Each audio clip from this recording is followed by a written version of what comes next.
거룩한 예배로 오신 성도님들을 주님의 이름으로 환영합니다. 우리 하나님은 참되게 예배하는 자들을 찾으십니다. 이제 예배하겠습니다. 하나님께 예배하는 사람은 영과 진리로 예배해야 합니다. 아멘. 사랑의 하나님 아버지, 만물의 주인이신 주님께서 작은 자들의 예배를 기쁘게 받아주시니 감사합니다. 우리가 힘을 다해 찬송하고 마음 다해 기도하고 정성을 다해 예배합니다. 우리 가운데 좌장하여 영광을 받아 주옵소서. 예수님의 이름으로 기도합니다. 아멘.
오늘 우리에게 주시는 하나님의 말씀은 시편 51편 7절에서 13절의 말씀입니다. 제가 봉독할 때 경청하시기 바랍니다. 우슬초로 나를 정결케 해주십시오. 내가 깨끗하게 될 것입니다. 나를 씻어 주십시오. 내가 눈보다 더 시게 될 것입니다. 기쁨과 즐거움의 소리를 들려주십시오. 주님께서 꺾어진 뼈들도 기뻐하며 춤출 것입니다. 주님의 눈을 내 죄에서 돌리시고 내 모든 죄악을 없애주십시오. 아, 하나님, 내 속에 깨끗한 마음을 창조하여 주시고 내 속을 견고한 심령으로 새롭게 하여 주십시오. 주님 앞에서 나를 쫓아내지 마시며 주님의 성령을 나에게서 거두어 가지 말아 주십시오. 주님께서 베푸시는 구원의 기쁨을 내게 회복시켜 주시고 내가 지탱할 수 있도록 내게 자발적인 마음을 주십시오. 반역하는 죄인들에게 내가 주님의 길을 가르치게 하여 주십시오. 죄인들이 주님께로 돌아올 것입니다. 아멘. 전하기도 합니다. 사랑하는 하나님 아버지, 다윗이 주님 앞에 회개하고 변화되기를 간구하는 기도를 우리가 읽었습니다. 이 기도문을 잘 살펴보고 우리에게 적용해서 우리도 새 마음 새 사람 되어 살아갈 수 있도록 인도하여 주옵소서. 예수님의 이름으로 기도합니다. 아멘. 어떤 교회에 설교하러 갔을 때예요. 담임 목사님 방에 갔더니 커피를 핸드드립으로 내릴 수 있는 기구들이 다양하게 있고 예쁜 잔들도 많이 있었습니다. 그런데 목사님이 종이컵에 믹스 커피를 타서 주시는 거예요. 이상해서 목사님, 장비가 이렇게 잔뜩 있는데, 좋은 게 많이 있는데 왜 사용하지 않으세요? 라고 물어봤어요. 목사님은 스트레스를 받아 못 쓰겠어요. 이렇게 대답하셨습니다. 처음에는 핸드드립 내리는 게 재밌었대요. 원두 무게를 재고 분쇄도의 크기를 정하고 온도와 추출 시간까지 초 단위로 정밀하게 맞춰서 내리는 일은 아주 오랫동안 최고의 그 힐링이었다는 거죠.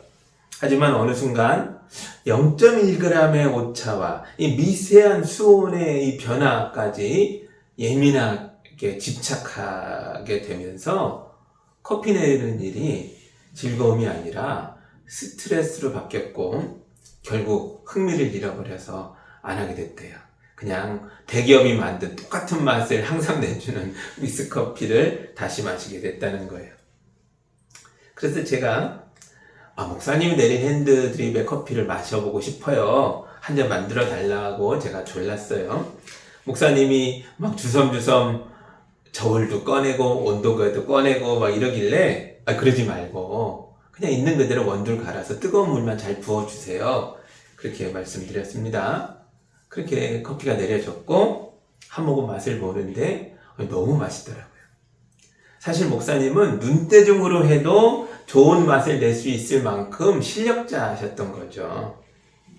제가 너무 맛있게 먹으니까 목사님 환하게 웃으면서 김 목사님 자주 오세요. 목사님 오실 때마다 항상 핸드드립 내려줄게요. 그렇게 말씀하셨습니다. 완벽한 추출이 최고의 맛을 내는 게 아닙니다.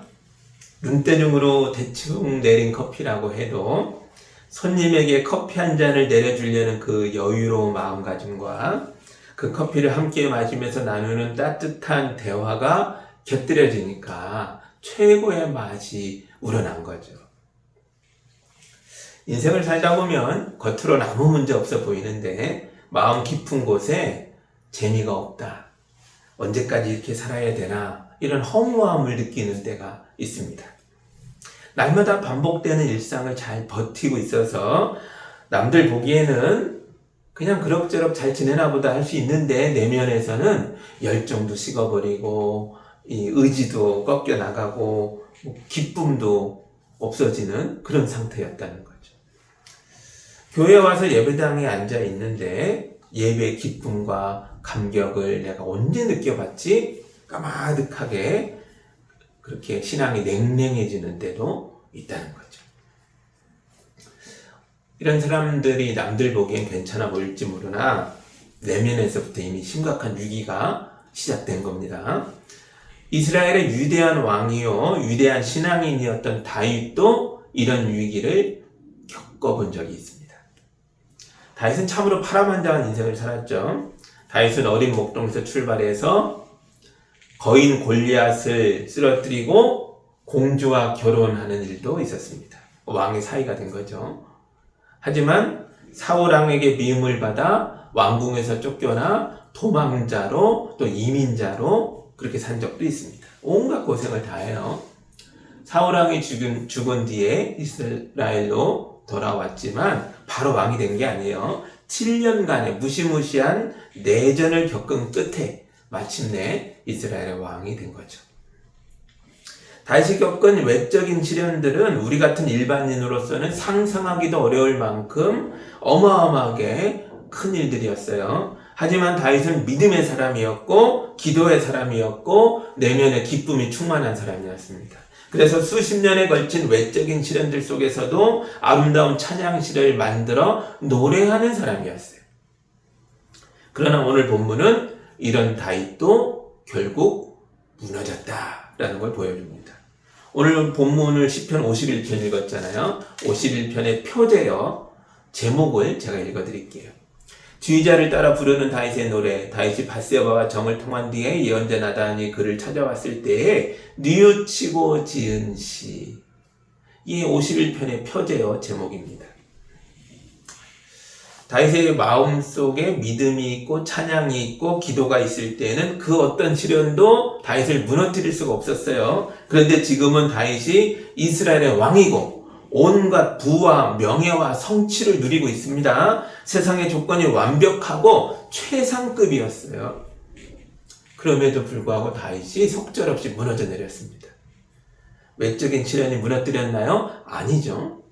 그의 내면에서 믿음과 찬양과 기도가 사라지고 음란한 생각과 죄의 욕심이 그 마음을 장악했을 때 와르르르 무너진 겁니다. 이런 무너짐 속에서 다윗이 하나님 앞에 엎드려서 눈물로 회개하며 기도하고 있습니다. 51편을 다 읽어보면 다윗이 내 왕자를 지켜주세요. 내 대적을 물리쳐 주세요. 이렇게 기도하지 않았어요. 다윗이 정말 원했던 건 내면의 기쁨을 회복시켜 주소서 이겁니다. 12절 볼까요? 주님께서 베푸시는 구원의 기쁨을 내게 회복시켜 주시고 내가 지탱할 수 있도록 내게 자발적인 마음을 주옵소서. 아멘. 오늘 다윗의 기도를 살펴보면서 이 말씀이 하나님의 은혜의 단비가 되어 말라버린 우리의 내면을 촉촉하게 적셔서 구원의 감격과 기쁨이 다시 회복되기를 우리 주님의 이름으로 축복합니다. 말라버린 샘을 다시 파려면 뭐부터 해야 될까요? 샘을 메우고 있는 나무와 흙 같은 쓰레기부터 치워야겠죠. 우리 내면의 죄와 상처부터 씻어내는 작업을 해야 합니다. 7절입니다.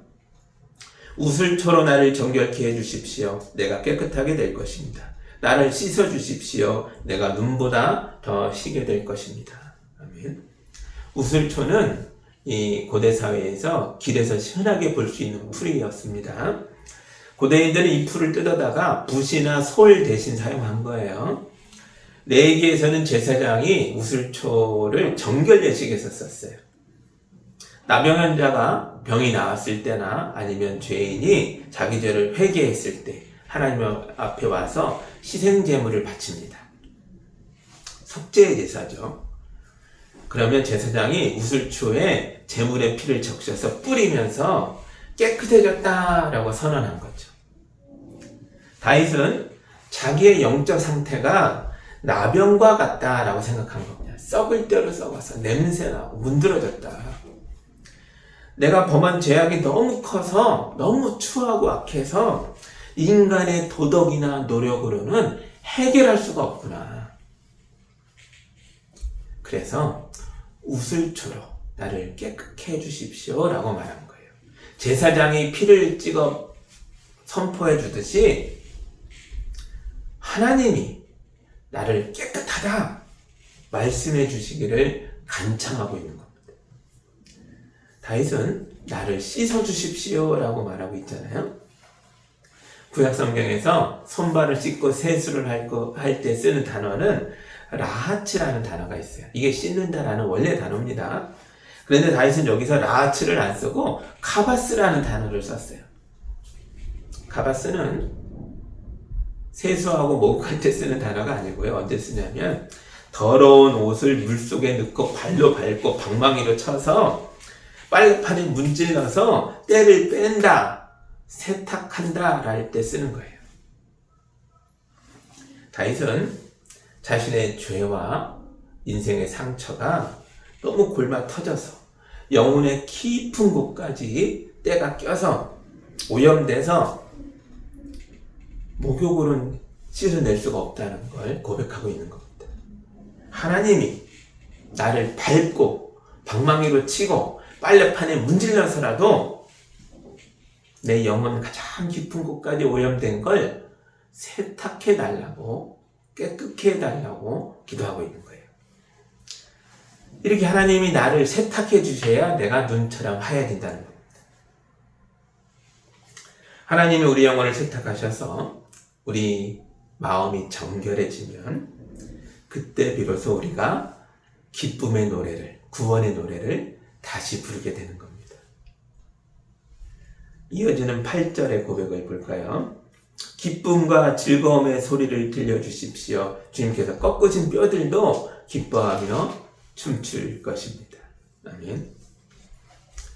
마음의 기쁨이 회복되면 부러진 뼈들도 일어나서 춤을 춥니다. 어떤 아이가 아버지로부터 기타를 선물로 받았어요. 너무 좋아가지고 아이가 매일 기타 치면서 노래 부르고 놀았습니다.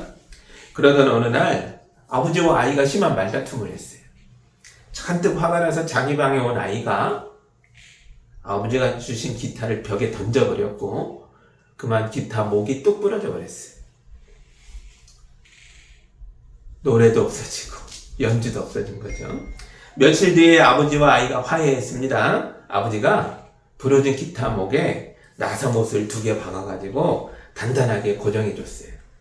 그 아이의 방에서 기타를 치고 노래 부르는 소리가 다시 들려오게 됐습니다. 성도 여러분, 우리가 바로 세상의 때에 찌들어 인생의 풍파에 뼈가 꺾여버린 악기와 같다는 거죠. 목이 부러진 악기예요. 그러나 우리가 믿음으로 내 영혼을 하나님 손에 맡겼더니 꺾였던 우리 목이 다시 바로잡아지고 하나님의 은혜의 나사못을 박아가지고 우리 삶에서 하나님을 찬양하는 아름다운 노래를 다시 부르게 만들어 주셨다는 거죠. 삶의 무게에 눌려서 마음의 열정이 식어버린 사람이 있을 거예요. 육신의 연약함과 건강의 악화로 마음이 위축된 사람도 있을 겁니다. 자녀 양육과 가족 부양에 지친 사람도 있겠죠. 직장과 일터에서 일어난 일로 인해서 걱정과 불안과 염려로 밤잠을 설치는 경우도 있겠죠. 그러나 우리를 진짜 힘들게 하는 건 이런 외적인 시련이 아닙니다. 우리 주변에는 나보다 더 심한 시련 속에서도 무너지지 않고 꿋꿋하고 당당하게 밝게 웃으면서 자기 인생길을 기쁘게 걸어가는 사람들이 많이 있습니다. 나와 그들 사이에 뭐가 다른 겁니까? 마음가짐입니다. 내면의 영적 기쁨이 말라버린 사람은 작은 시련에도 크게 흔들리지만 영적 기쁨이 충만한 사람은 폭풍이 와도 흔들리지 않습니다. 그러므로 겉으로 드러난 문제를 해결하는 것보다 눈에 보이지 않는 마음이 새로워지는 게 더 중요합니다. 그러나 마음을 새롭게 해야지, 마음을 기쁘게 해야지, 용기를 내야지, 힘을 내야지 수없이 다짐해 보지만 이게 잘 안 됩니다. 마음을 깨끗하게 하려고 명상하는 사람도 있고 도 닦는 사람도 있어요. 그러나 인간의 노력으로 깨끗해지는 게 아니죠. 다 실패합니다. 덕이 높은 고승도 실패하고 기도 많이 하는 목사님도 실패합니다. 그래서 다시 이렇게 기도했습니다. 10절입니다. 하나님, 내 속에 깨끗한 마음을 창조하여 주시고 내 속을 견고한 심령으로 새롭게 하여 주십시오. 아멘. 다윗의 마음이 이미 망가져 버렸어요. 이전에 순수하고 깨끗한 신앙으로 돌아가기에는 너무 멀리 와버렸습니다. 이런 부패한 마음을 조금 수리했다, 약을 조금 쳤다, 여기저기 손 좀 봤다 해서 뭐가 얼마나 개선될 것 같습니까? 위대한 다윗도 인간의 노력으로는 실패했다는 거죠. 이런 실패의 자리에서 다윗이 뭐라고 기도해요? 하나님, 내 속에 깨끗한 마음을 창조하여 주소서. 이렇게 기도했습니다. 노력으로 마음이 고쳐지지 않죠. 하나님이 완전한 새 마음을 만들어 주셔야 합니다. 창조해 주셔야 돼요. 하나님이 내 속에 새 마음을 창조하셨다는 걸 우리가 어떻게 알 수 있습니까? 그것은 바로 내 속에 성령님이 계시냐 계시지 않느냐로 알 수 있습니다. 11절입니다. 주님 앞에서 나를 쫓아내지 마시며 주님의 성령을 나에게서 거두어가지 말아 주십시오. 아멘.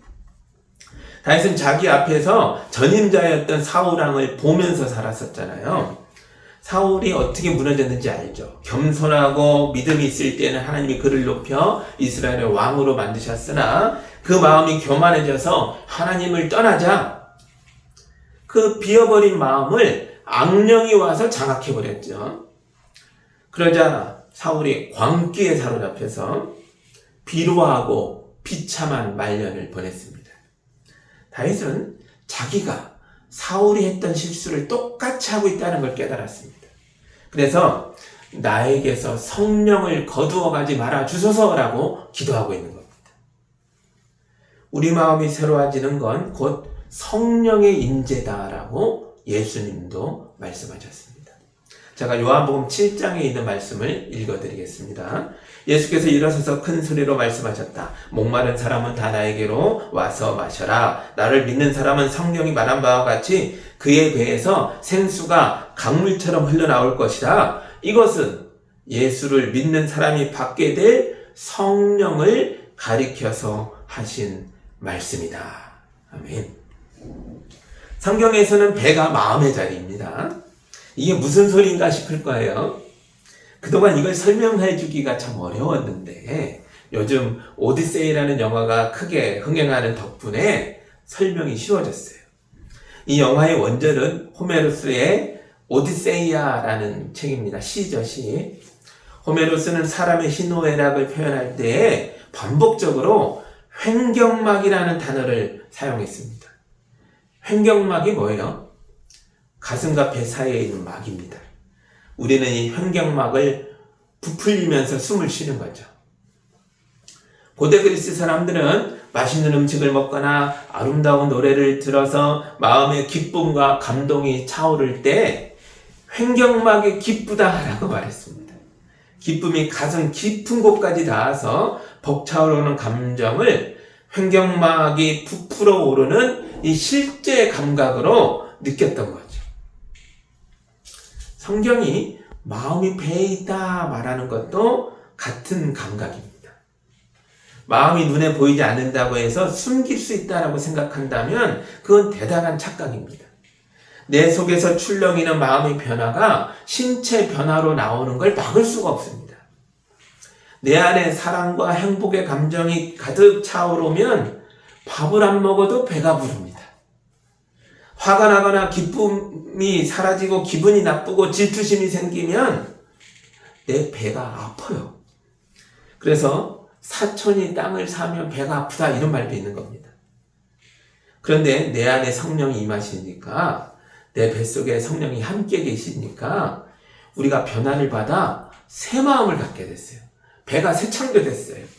사촌이 땅을 사면 진심으로 같이 기뻐하고 축하해주는 사람이 되는 거예요.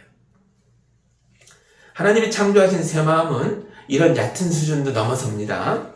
성령님은 더 크고 깊고 넓은 신앙의 경지로 우리를 인도하십니다. 13절입니다. 반역하는 죄인들에게 내가 주님의 길을 가르치게 하여 주십시오. 죄인들이 주님께로 돌아올 것입니다. 가족과 이웃과 사촌이 아니에요. 죄인들. 그 죄인들까지도 가서 복음 전하여 돌아오게 하겠습니다.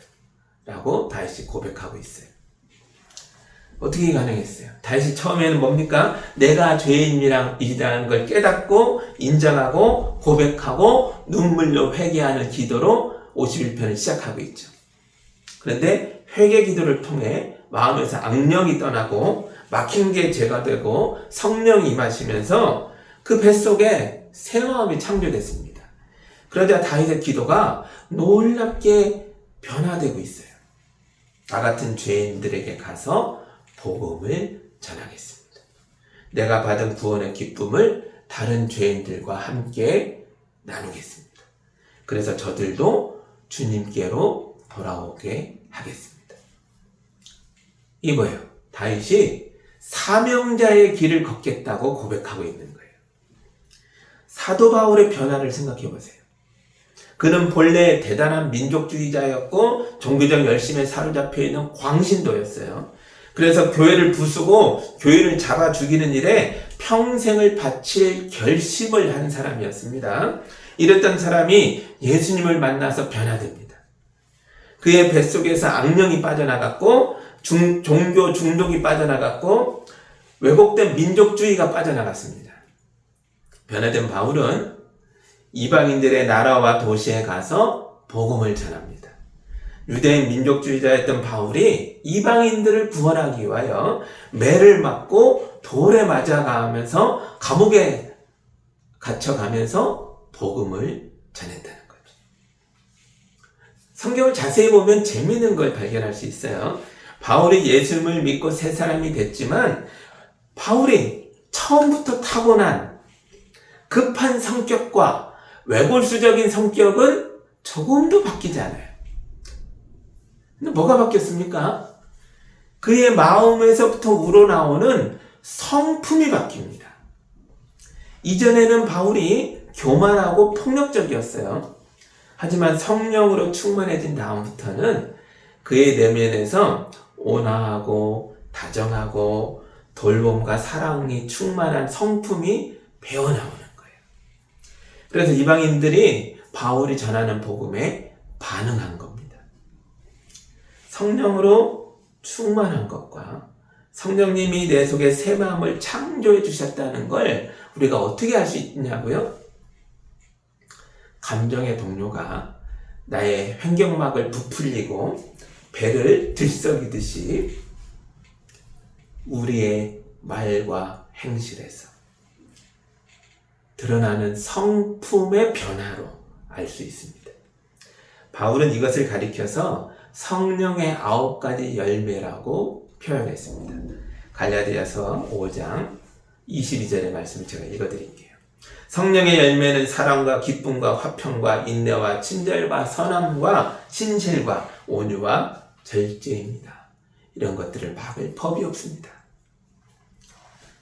성도 여러분, 오늘 하나님께서는 인생의 가뭄과 영적 피로감 속에서 신음하는 우리에게 시편 51편의 말씀을 통해 영혼의 치료 방법을 알려주셨습니다.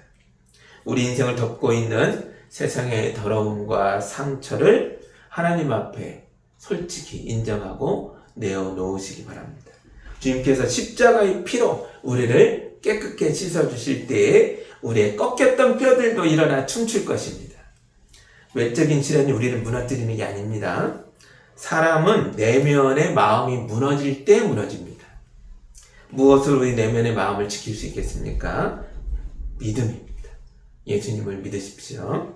그러면 우리 뱃속에서 생수의 강물이 흘러 넘칩니다. 이 생수가 곧 성령님이십니다.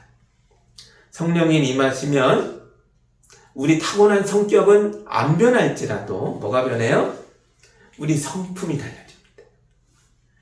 성령으로 충만해지면 우리 마음이 새로워져서 사랑과 기쁨과 화평과 인내와 친절과 선함과 신실과 온유와 절제가 쏟아져 나오고 배어나오고 열매를 맺게 될 것입니다. 오늘 여러분 모두가 성령으로 충만해지고 여러분 속에 새 마음이 창조되어서 슬픔에 잠긴 이들의 손을 잡아주고 죄인들에게 주님의 길을 가르쳐주고 아픈 이들을 위로하면서 구원의 기쁨을 회복해 하는 거룩한 복의 통로가 되어 살아가게 되기를 우리 주님의 이름으로 축복합니다. 기도하겠습니다. 사랑과 은혜가 풍성하신 하나님 아버지, 우슬초로 주님의 보혈을 찍어 우리 영혼 깊은 곳의 죄악의 상처를 깨끗하게 씻어주시니 감사합니다. 꺾여진 우리 뼈들이 구원의 기쁨과 감격 속에서 다시 춤추게 하여 주옵소서. 우리의 어설픈 의지와 노력을 내려놓습니다. 오직 성령 하나님께서 우리 내면 깊이 임재하셔서 우리 속에 깨끗한 마음을 창조하여 주옵소서. 우리 뱃속에서부터 생수의 강물이 흘러넘쳐서 나도 살고 남도 살리는 은혜와 축복의 통로가 되어 살게 하여 주옵소서. 우리를 한결같이 사랑하시는 예수님의 이름으로 기도하옵나이다. 아멘. 사랑의 하나님 아버지, 우리 성도들을 복되게 하셔서 거룩한 예물을 가져와 주님께 올릴 수 있는 자리로 인도하시니 감사합니다. 이 예물을 통하여 하나님의 영광이 드러나고 생명을 살리는 역사가 일어나고 주님의 몸된 교회가 거룩하게 서게 하여 주옵소서. 우리 성도들 삶 속에서도 하나님 동행하셔서 충만한 은혜 가운데 구원의 기쁨의 감격을 누리며 살도록 인도하여 주옵소서. 예수님의 이름으로 기도하옵나이다. 이제는 우리 주 예수 그리스도의 은혜와 우리 하나님 아버지의 크신 사랑하심과 성령님의 인도하심과 교통하심이 주님 안에서 주님 붙잡고 주의 역사를 이루며 참된 창조된 마음을 나누며 살아가는 우리 모든 성도들 위해 이제로부터 영원까지 함께하기를 간절히 축원하옵나이다. 아멘.